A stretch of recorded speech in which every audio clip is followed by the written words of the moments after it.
welcome back to my channel with another new video, chicken fried rice. And yeah, don't forget to subscribe my channel and press the bell button for all my future video notification.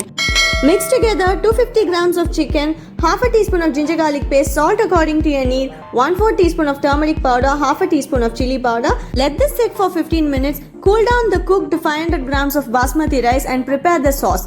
1 tablespoon of oil, 1 tablespoon of minced garlic, 1 green chili. Once it is fried well, we shall add the marinated chicken into this, and once it is fried, we shall add 1 onion which is finely chopped. When the onion becomes soft, we shall add the other veggies. I am adding 1 capsicum, 1 cup of carrot, 2 cups of cabbage for good colors.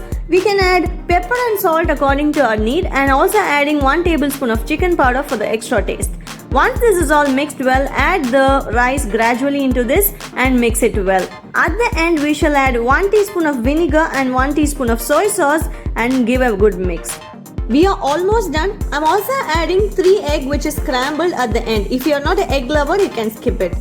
Thank you so much for watching. It is a very simple dish. Do try it at home and tell me how did it turn out to be in the comment section. Don't forget to like, share and subscribe the channel. Thank you so much for watching.